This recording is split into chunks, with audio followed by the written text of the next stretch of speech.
All right, folks, we're at the Skyway catching bait.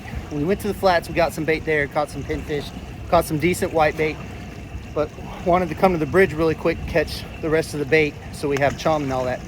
But what we're doing is we actually creating a false current because the tide is not moving very hard, and we're chumming, and we threw one time and loaded the live well. Now we're going to load up the giant bucket.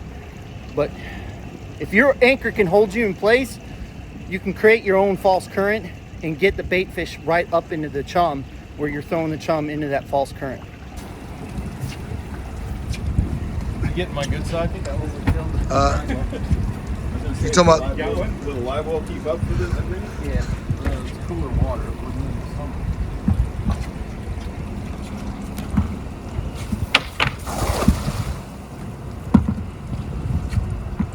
This one can't. What's in the big one?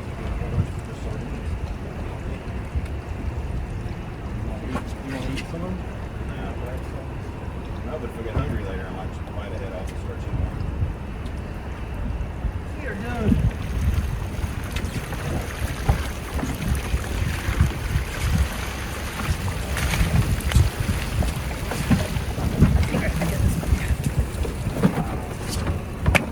Well, folks, just like that, we're done with bait. Bait was really easy, but again, we had to do the false current thing where we had to create our own false current to get the bait up into the chum, and then we threw twice and loaded the live well and loaded the bucket. So we are off. Now, let's see how rusty Chad is. Chad, There ain't no rust in these bones, baby. I got you, Mary. Well, Chad, we had somebody fishing Chad's spot last time we went out. Sorry, Drew. And we're gonna see what happens. Be prepared for chicken bones and all kinds of stuff. Right?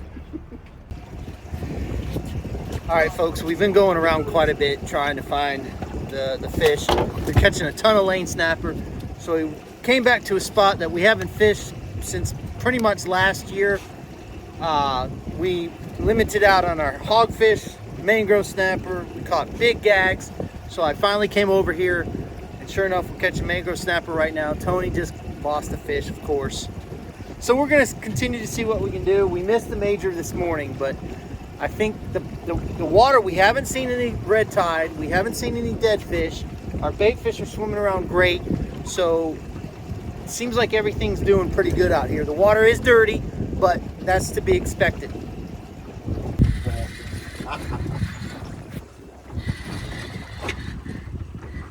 There you go, that's a good mangrove. How we do it up on the front side of the boat, Chad? Yeah, well, not held that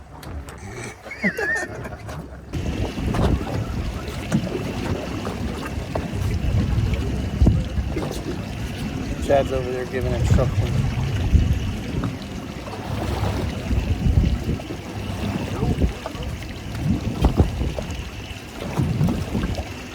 We just spit up a bunch of stuff. All of Tony's bait. All of Tony's baits.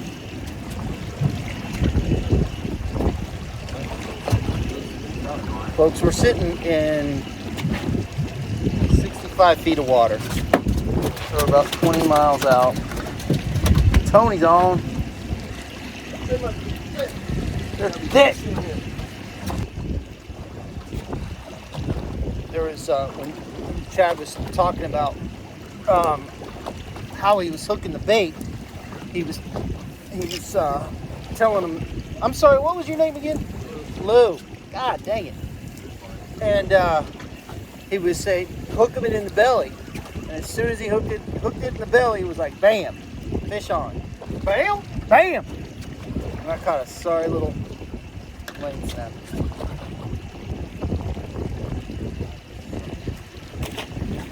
So anyway, try, as I always talk about, I tell you guys all the time, try something different until you establish a pattern. Once you establish that pattern, that's how you want to fish it. But you want everybody doing something different on the boat.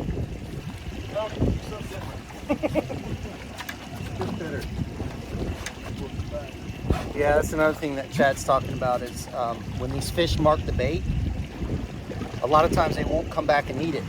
So if that's the case, if you drop down a marked bait, one that's been hit, and they don't eat it, bring it up immediately and change out your bait, because 9 out of 10 times that's what we find is they won't eat it. Today's just not my day, folks. It literally started out, I left my home, I had to park my truck outside for a certain reason, and I go to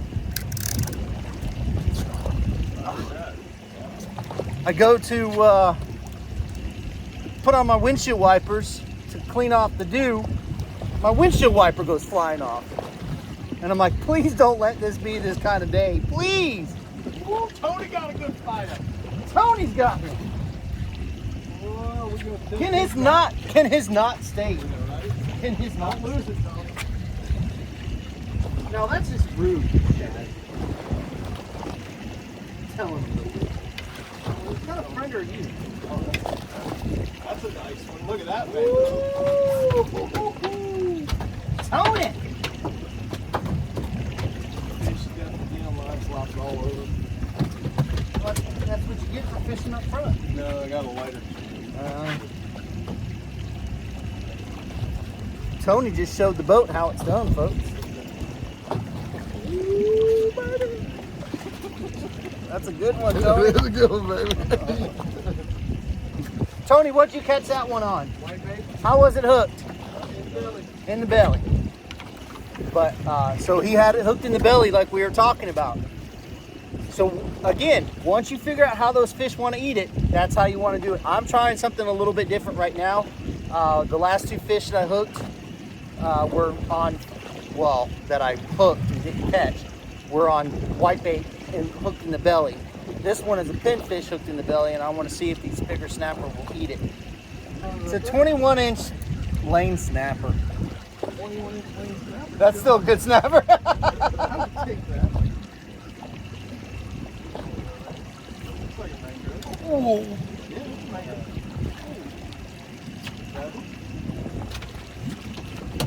I just think I had a hoss.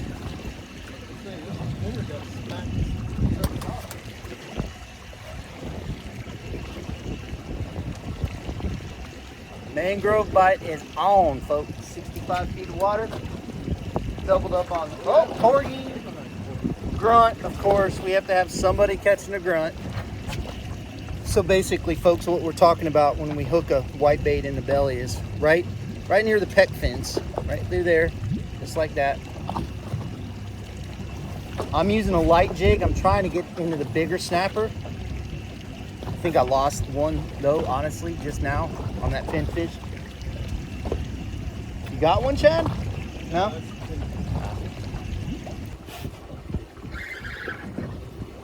It's like, why'd you put real? Because I gotta put my hand in my pocket and play with my pee-pee. I have a remote for the camera. Yeah, after I seen it, I knew Boy, the mangrove snapper are thick. Look at them on the screen.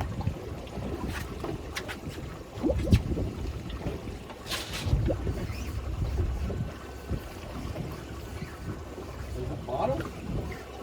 Hold on, put it real. No, it's a fish. That's a fish. See that? Yeah, that's a fish. I hope it's a big. It's like he's running out with something. Yeah.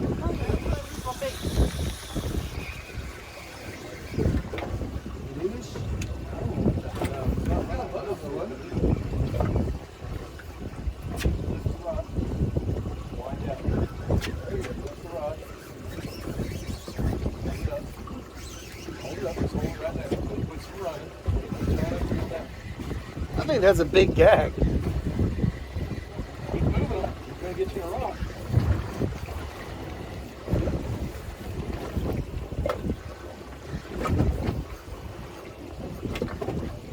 I think that's what he did. Yeah.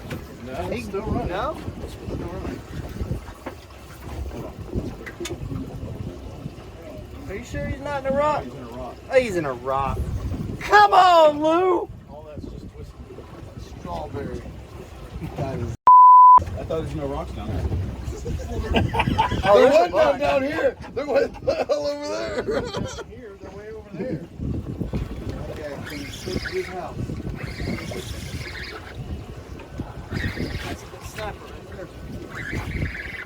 I was hoping I was going to go. Yeah, finally. Snapper right there. Oh yeah, buddy. He's okay. He's not bad. I'll take him. I thought he was bigger than that, though.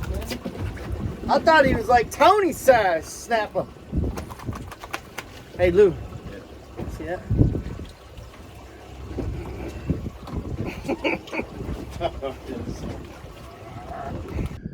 All right, folks. Let me go ahead and show you exactly what we're fishing here. It's a series of ledges and some hard bottom, and we've been doing quite well with the mangrove snapper and catching gag grouper and red grouper, but mainly mangroves. Caught some lanes. Haven't got any hogfish from here, which is kind of odd. But let me go ahead and show you what we're looking at and kind of explain to you what's happening, because ever since the storm, I've had some gremlins in the boat somewhere electrically for the trolling motor. So as I speak, there's two guys doubled up. I thought I got whacked. So we've had to anchor today, which I don't get a chance to do very much, but I actually enjoy doing it, because what it does is it causes me to stay on the spot a little bit longer. And so understanding your heading, understanding where your boat where you need to head your boat to drop the anchor and then come back to the spot. The anchor heading, though, has changed like 6 times today. So you've got to adjust to that. That's the only unfortunate part, is that when the tide moves in a different direction or the wind changes, you'll have to kind of change that up and watch your heading. You always want to watch your heading, because especially if you're on a spot and you're getting a lot of fish and then all of a sudden it shuts off, that means that you've kind of slid off that spot. So let me go ahead and explain to you what we're looking at. Okay, I wanted to show you guys what I'm looking at when it comes to setting up on a spot when I'm anchored. Now, as you can see, there's a 0-degree heading that we had that day, and so I had to get the boat aligned with 0 degrees, set the boat 130 feet out, because I want to double my scope when I'm anchoring the boat. So double the scope, 130, I was 65 feet, so I went 130. What I do is I usually mark it on the GPS and then go 130 feet out and then drop the anchor and let it come back.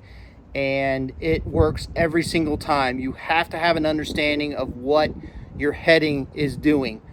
One of the key things for me is when I'm heading out and looking for a heading is I'm looking for ships. If I see the ship's anchored, that's going to tell me typically what my heading is. So that's exactly what happened that morning. We were traveling out. I looked for the ships, saw the heading that they were sitting at, and went out there and literally said, okay, my heading's going to be about 140 to 130 to 140. And sure enough, it was 140 dead on. And we literally were dead on the spot. So understanding your heading, understanding how to anchor your boat, understanding you have to double your road, double your scope out, your rope, road, scope, whatever you want to call it. And once you get a better understanding of that, if something goes wrong with the trolling motor, you want to be able to anchor. If you can't anchor, then you might as well just drive home, and it's not worth it. But knowing and understanding your heading is key, and then dropping the anchor in the correct spot and getting on the area is once you do it quite a bit. I actually enjoy doing it simply because it makes me stay somewhere longer, and it gives me more of a challenge per se. I like the challenge of being able to anchor up on a spot, get on the spot correctly, and then it forces me to stay on there a little bit longer, because it's not as easy as just pushing a button and then moving. I push a button to get the windlass to bring the anchor up, but it works well. So that is just a little bit of an understanding of the anchoring and understanding your heading and things like that. Now, this particular spot is a couple of ledges together, and they work extremely well. We've done extremely well in this spot with mangroves, gags, and hogfish. We didn't catch any hogfish in this spot, but we did catch gags, a keeper gag, and a bunch of mangrove snappers. So this area was really, really good. We were in the general area by about 4,000 feet, And I said, I'm just going to move over here and see if it does change it and get out of the lane snappers, or if it doesn't, then we're going to go to a different depth. And it changed it. So finding the right structure is key. Understanding what you're looking at on your machine is another important factor. Now let's get back to fishing.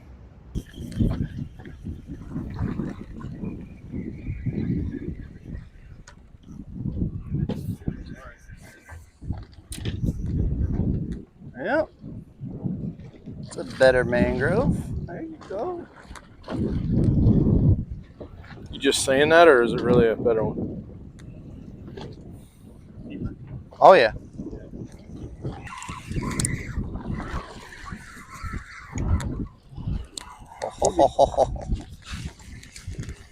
Getting better, getting better, getting better.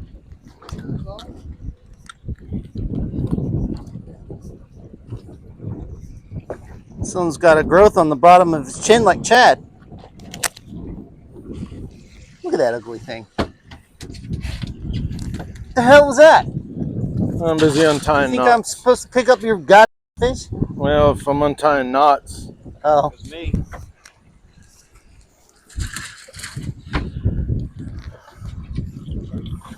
All right, all day long, folks, I've been trying my light stuff. You know me and the light stuff. And I'm on a 1/4 ounce right now. I was trying a slacker, 1/8 ounce, but it was just wasn't getting it done. So I went to a 1/4, and it's starting to get it done. I'm having to cut the tail off of the white bait, but it seems to be getting it done. But getting to the bottom was getting it done also. But I like to try to get bigger mangrove snapper. So Chad, yeah. how do you think your buddy Lou is doing? Well, you know, I had a boss once that told me. I'm out here to make y'all look good. My boss told me once, he said, you know, there's people that can fish, and there's others. There's others. Waiting for him to swim up and say, hello. And then we got Jeff over here losing fish. Hi, Adam. Surely ain't hard to shine on the boat today, though. Boy, look good up here in front of the boat. Well, it's we're coming into the major, I think, or the minor right now. We're pretty close to it. How would we been tell? pretty good in the last hour. It's been really good. It hasn't been bad all day. No. Well, for most of We've us. catch a man. Brutal. Thank God we stopped by the Skyway to get more bait, because we would have ran out of bait if I wouldn't have stopped. Yeah, the way these yahoos are letting it go. That's true. Yeah. But anyway, Yahoo!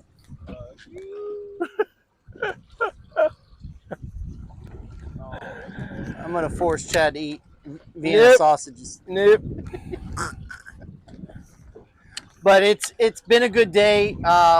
And again, you know, understanding how to anchor on a spot, not just using spot lock trolling motor. Yes, the spot lock trolling motors make fishing like this, bottom fishing, extremely easy. But you still have to understand how to get on the spot, how to set up on it, and have that understanding of where those fish are kind of located on the structure. Yeah, I think that might be Lewis's problem. He's just not understanding. I'm trying to do education here, Chad. I'm trying to too. He's just not So understanding. anyway, as you guys saw, I talked about the ledge and how we're set up, what direction our heading is. Like right now, our heading is perfect 0 degrees. It went from earlier today, it went from about 140 to it and all the way to 0. So it changed quite a bit during the day, and it didn't happen all at once. It was in increments. Does that fish got both eyes? Jesus.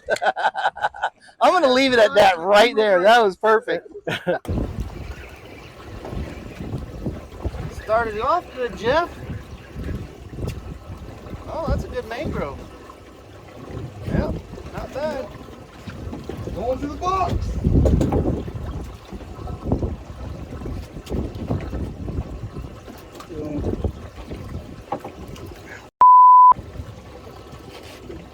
The object is to keep your fingers away from its mouth. In his mouth, we got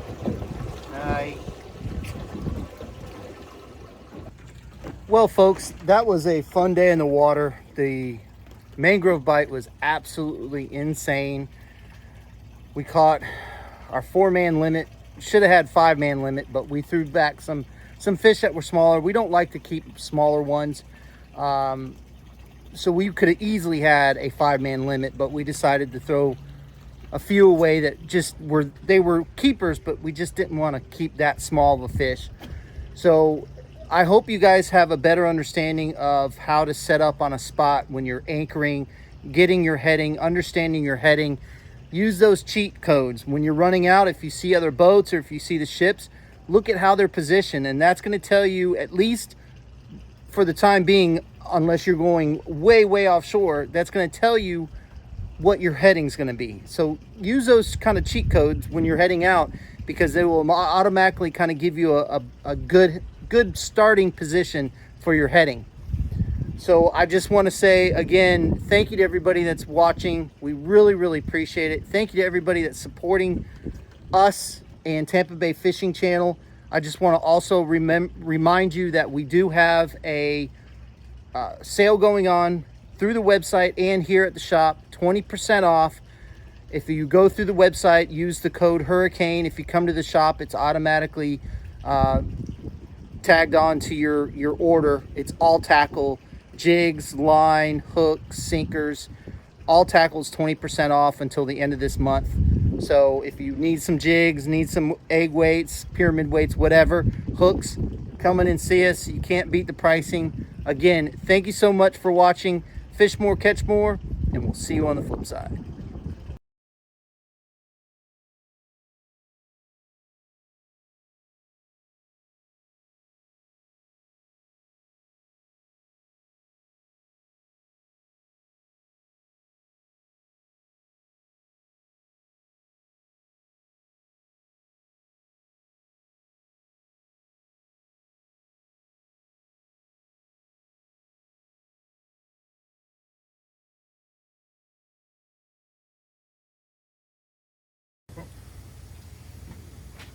All right, I'm going.